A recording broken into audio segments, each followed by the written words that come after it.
Bentornati sul nostro canale. Questo venerdì dedichiamo un video particolare. Chiaramente avete un po' capito che siamo nella fase di vendemmia, siamo anche nella fase di estirpo.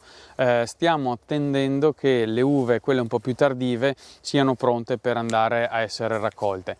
In questo vigneto siamo nel vigneto in cui andremo a estirpare a fine vendemmia. Una parte avete visto che abbiamo già iniziato le fasi di estirpo, chiaramente dove abbiamo ancora l'uva sulle viti attendiamo appunto che siano pronte per essere raccolte e poi proseguiremo con il lavoro di estirpo. In questi giorni stiamo chiaramente andando avanti con i lavori di estirpo, però allo stesso tempo il nostro focus è sulla vendemmia. In questo momento non abbiamo ancora uve pronte per essere raccolte, ma stiamo monitorando le fasi di maturazione delle uve stesse in modo tale da intervenire poi con la raccolta nel momento opportuno. Qui siamo di fronte a un filare di Malvasia, abbiamo 2 o 3 filari in questo vigneto di Malvasia. Come vedete sono dei bei grappoli generosi, è forse la varietà che fa i grappoli, almeno nella nostra zona, più grandi e anche più pesanti, più voluminosi, e in questo momento stiamo appunto monitorando le fasi sue di maturazione in modo tale appunto da andare a raccogliere nel momento migliore. Ovviamente vedete come dimensione molto grande, molto generose, soprattutto se raffrontato magari, non so, un incrocio Manzoni a un Chardonnay per esempio, che ha un grappolo molto più compatto e molto più piccolo. Ecco, per fare la valutazione di un po' come si stanno comportando le maturazioni usiamo il rifrattometro che ci consente di avere un'idea della situazione in campo. In pratica con questo strumento si può andare a valutare con una scala Brix la concentrazione dello zucchero presente nell'uva. Basta prendere un campione, quindi un acino, andarlo a spremere su questa parte, appoggiare il vetrino e da quest'altra parte si guarda contro luce e si nota una scala graduata, diciamo, con dei valori, e dove c'è il cambio di colore quello è il valore del grado zuccherino. Ovviamente è una campionatura un po' artigianale, non si riesce ad avere un'idea precisissima perché bisogna anche saper campionare, perché chiaramente se io vado a prendere dei grappoli, degli acini su grappoli molto esposti o viceversa su acini su grappoli meno esposti, chiaramente le maturazioni saranno differenti, per cui noi dobbiamo sapere un po' come sono esposte le file rispetto al sole, un po' come si è comportata in generale la pianta, però sicuramente questo è uno strumento scientifico che ci può dare alcuni parametri e in base ai parametri possiamo andare a fare delle valutazioni. Diciamo, quando non abbiamo il mosto, lo zucchero, diciamo, presente nell'acino sulla parte in cui legge, la visuale ci appare tutta omogenea su un blu, un colore blu, mentre quando aggiungiamo del mosto, quindi all'interno troviamo dello zucchero, dove si ferma tra il livello tra una parte chiara, colorata chiara, e la parte blu, chiaramente questo è il limite e si va a leggere sulla scala graduata il valore che corrisponde appunto al grado zuccherino Brix presente in quell'acino. Quindi adesso procediamo con la campionatura, quindi andiamo a prelevare un acino e andiamo a spremerlo sulla parte appunto dove va spremuto.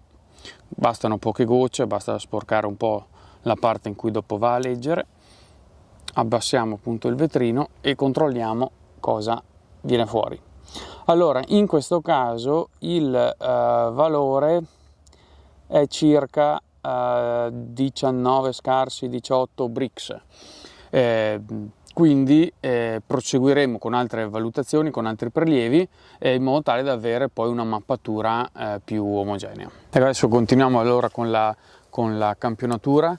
In questo caso, per questa varietà, noi vorremmo arrivare almeno sopra i 20 Brix perché ci consentirebbe di avere insomma una gradazione alcolica poi sufficiente per quello che dopo è lo sviluppo. Quindi proseguiremo con le campionature. Adesso vediamo di andare a prendere acini più o meno esposti per appunto andare a valutare lo stato delle uve.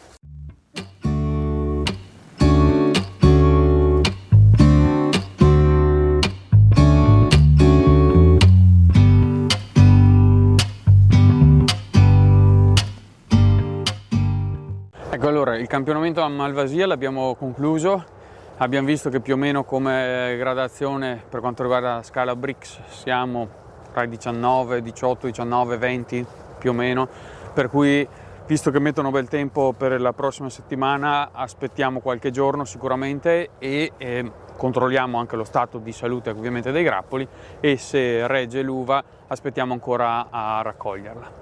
In questo vigneto invece ci troviamo tra diciamo la Garganega sulla mia destra, mentre a sinistra abbiamo Trebbiano.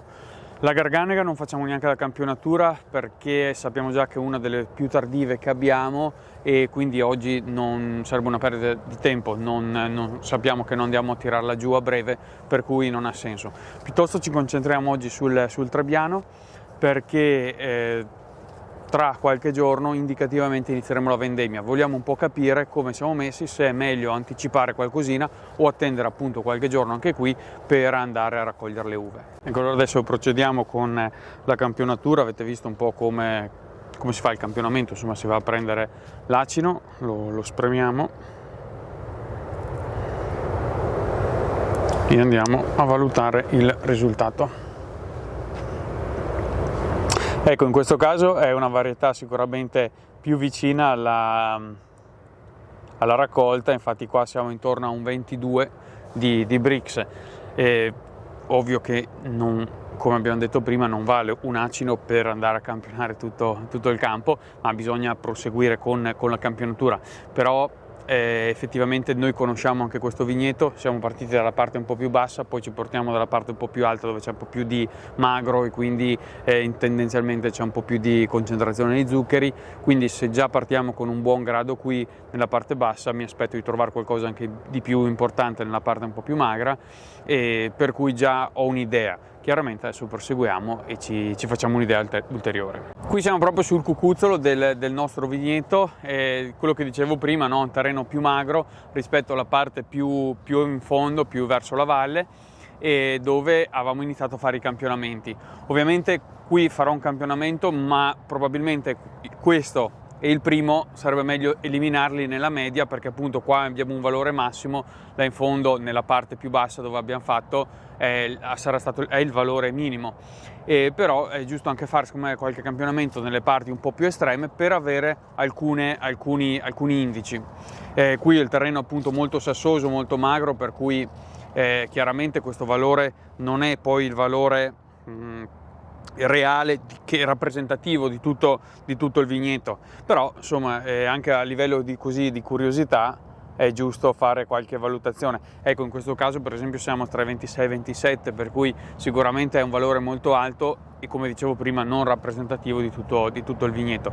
Però anche interessante appunto capire come dove c'è un terreno un po' più magro, dove c'è un po' più di sasso, dove la vite probabilmente ha anche una quantità di grappoli inferiori rispetto a delle porzioni un po' più a valle, riesce a maturare un po' prima e anche ad avere comunque in linea di massima dei gradi zuccherini più elevati.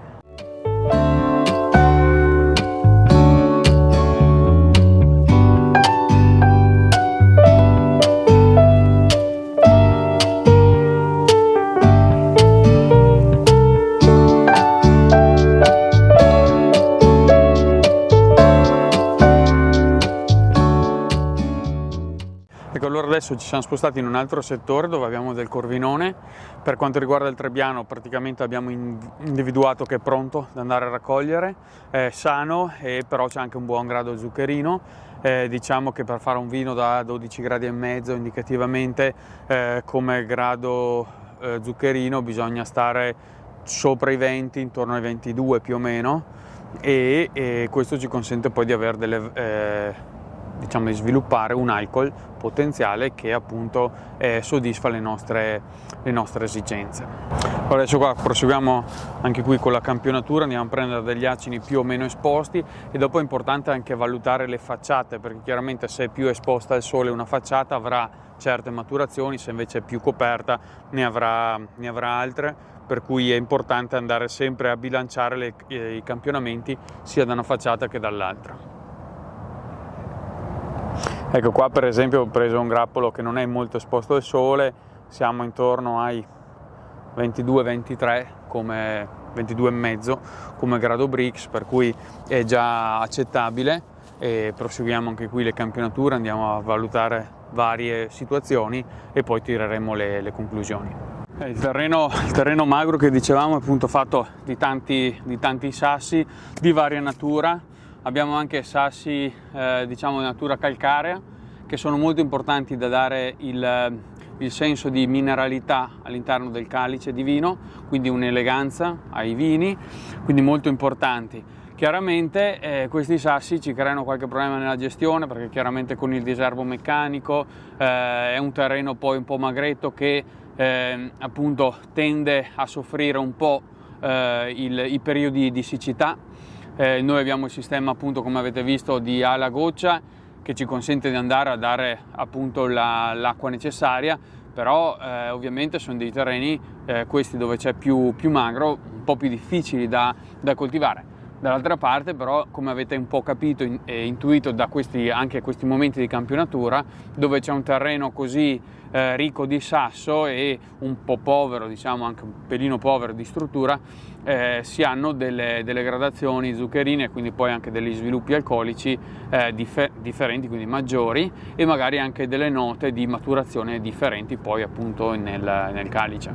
Adesso dobbiamo un po' muoverci perché l'autunno ovviamente è arrivato e le giornate si stanno accorciando, per cui dobbiamo appunto velocizzare un attimo le operazioni in modo tale che domani ci dedichiamo ad altri lavori.